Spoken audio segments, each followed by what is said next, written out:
stop, right where you are. You didn't click on this video by accident.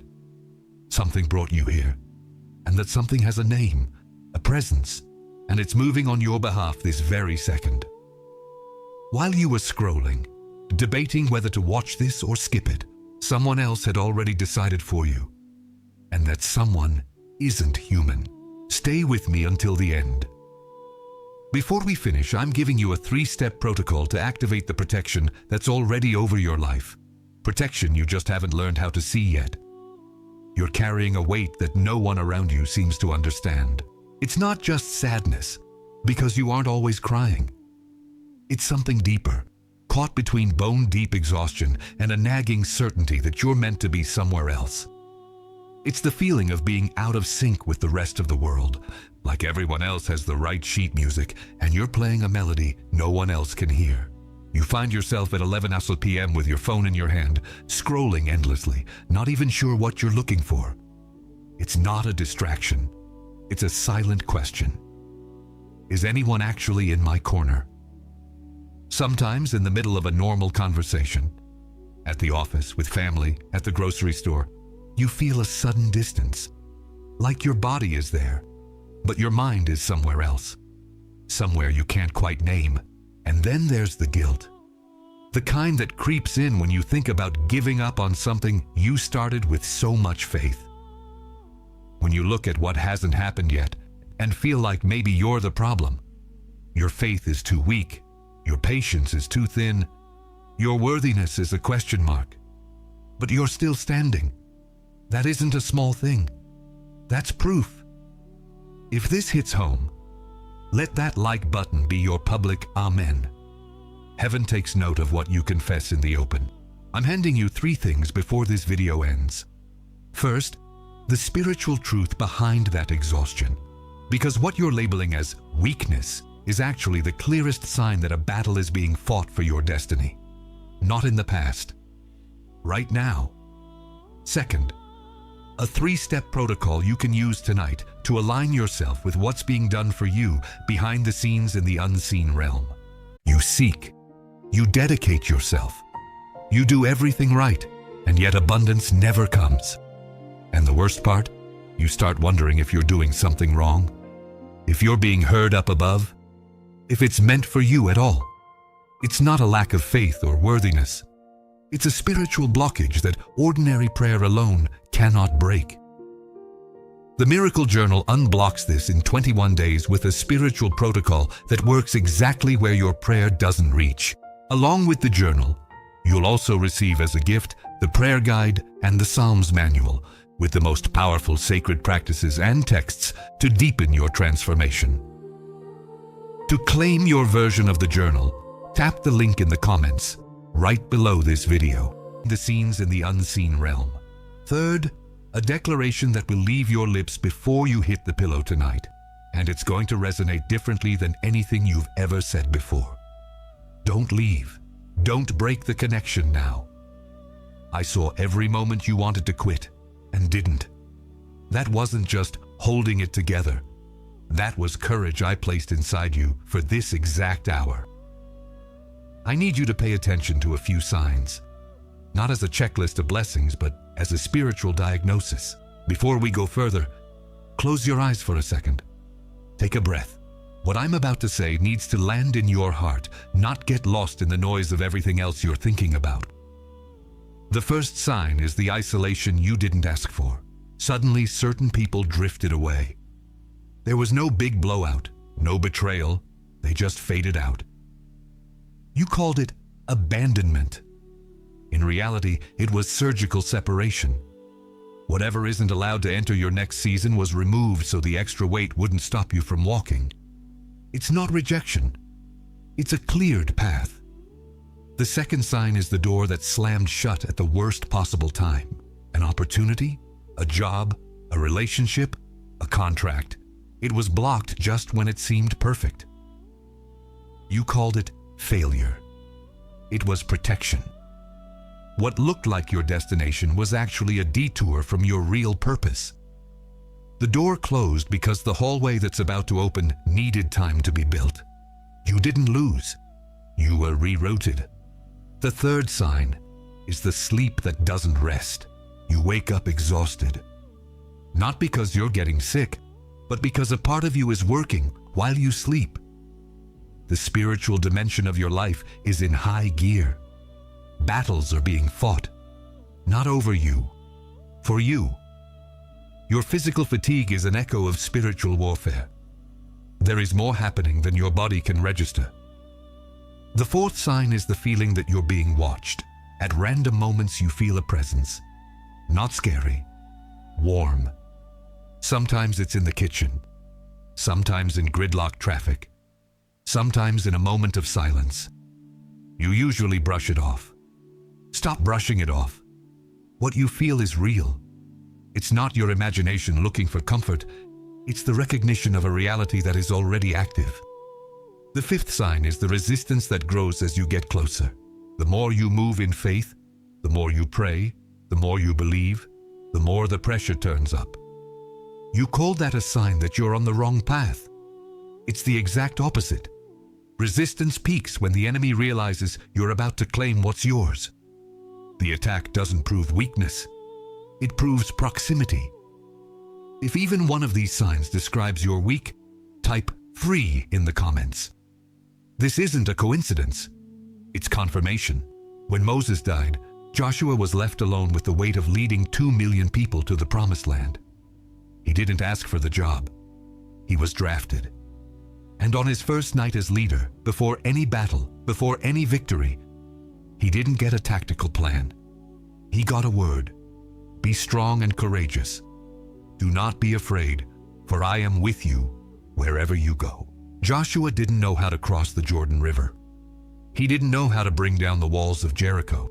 But there was a battle being fought behind the scenes for the success of his mission, and Joshua just needed to keep walking. The map didn't come before the step. The step created the map. What you're going through is no different. You don't need the map. You just need to keep walking. There's a documented phenomenon in elite sports. Athletes at the peak of their performance report the same thing, the feeling that they aren't alone on the track anymore, that there's an auxiliary force assisting their movement. Physiologically, they call it the flow state. Spiritually, it's something else. Think of a runner who trained for years for one specific race. 2 months before the event, he gets injured and can't compete. His coach keeps working, planning, adjusting, preparing the strategy. The athlete can't see the work, but the work is happening. And when the injury heals, the athlete returns more prepared than he was before he got hurt. The time off the track wasn't lost time. It was invisible construction. You are that athlete. And there is a coach who hasn't stopped working while you were sidelined. Joshua couldn't see the angels fighting the battles. The athlete couldn't see the coach planning in the back office. But in both cases, the fight continued. The preparation continued, and the destiny was still being built. Which one do you identify with more? Type Joshua or athlete in the comments. Your answer tells me where you are on this journey. Let me stop for 1 full minute. You made it this far. That in itself is an act of faith. I'm going to tell you what is objectively true about your situation right now. First, you are in a transition, not a punishment. The feeling of instability isn't a sign of abandonment. It's a sign of movement. Second, the losses you counted as failures were, in many cases, protections you don't have the context to understand yet. Third, the intensity of what you're feeling is proportional to the weight of what's being prepared for you, not the other way around. Fourth, at this very moment, while you watch this video, intercession is being made for you. Strength is being sent your way.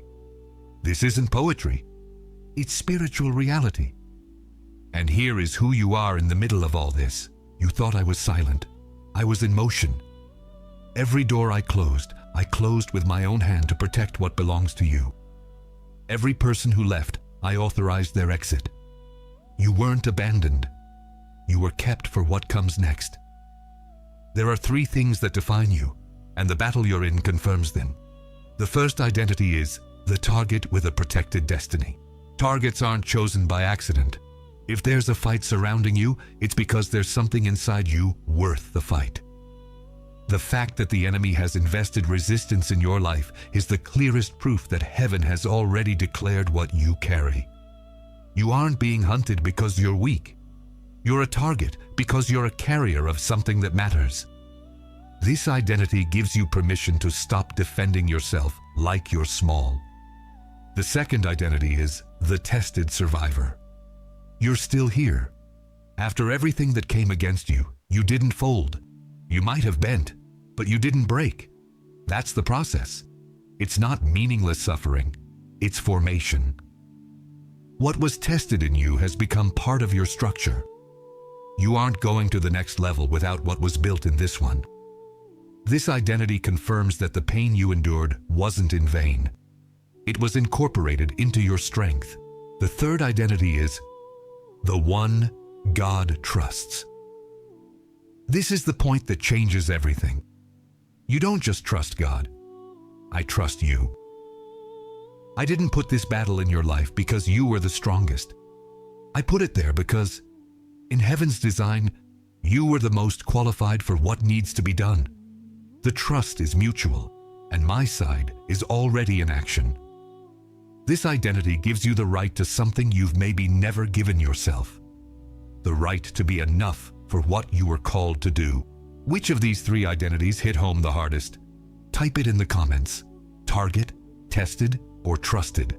And subscribe to the channel so the next word reaches you right when you need it most. What comes next is the first practical step of what was activated here. Call it the protocol of the 3 alignment moves. You can do this today, tonight. The first move is naming. Put your hand on your chest and say out loud, not in your head, out loud, someone is fighting for me right now. I am not alone. I receive this struggle as proof of my destiny, not a sign of my weakness. Say it once, slowly, with intention. The second move is release. Take a piece of paper. Write down one thing you're trying to control that isn't in your power to control. It doesn't have to be your biggest problem. Just one. Write it.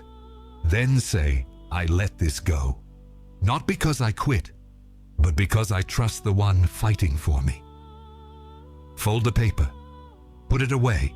The third move is positioning. Before you sleep tonight, stand up for 30 seconds. Don't pray asking for things. Pray receiving things. Say, I am here. I'm ready. What is mine, I receive. What was done for me, I accept. I am aligned. The sign of confirmation won't be a rush of euphoria.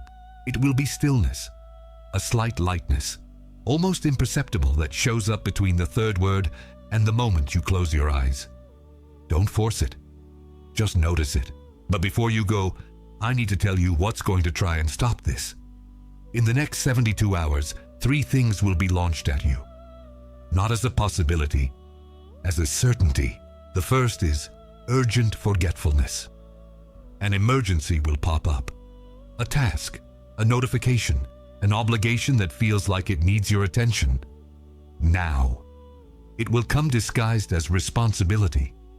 The weapon is time, trying to make you use the next few hours on something that dissolves what was activated here.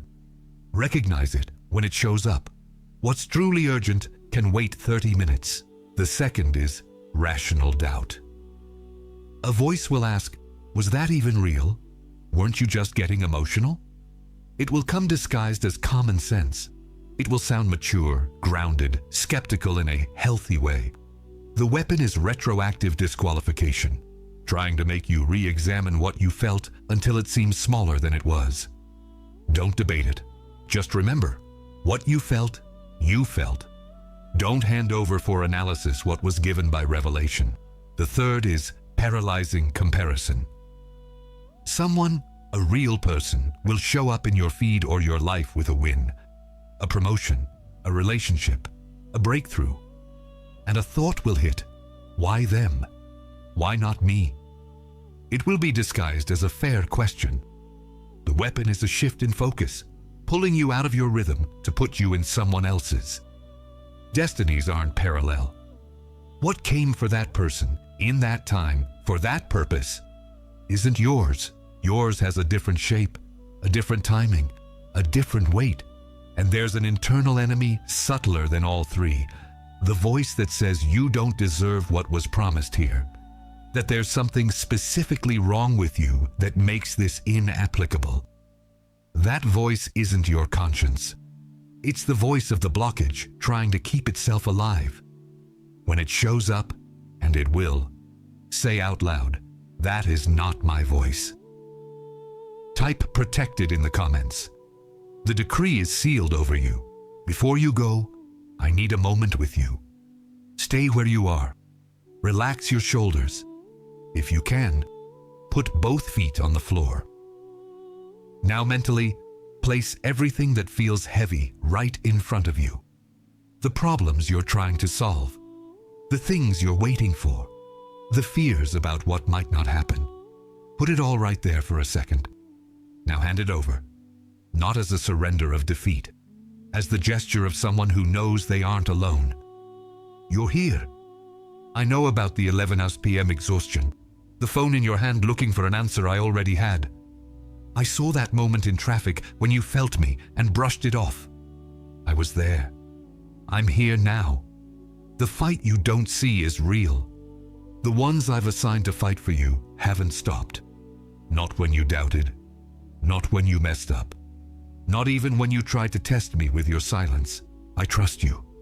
Not because you're perfect, but because I know all of you, including the parts you hide from everyone else, and I still decided you were the right one for what's coming. Go. What is yours is being kept safe. What was promised is being fulfilled. You aren't arriving late. You're arriving at the exact time I determined. And that time is almost here. You've been covered. You've been sent. Amen. If this word reached you, type "done" in the comments. That is your public declaration of faith, and heaven is watching. Now think of one person, just one, who woke up today with that same weight you brought here. Not a group, one specific person. Send this video to them now, not later, now.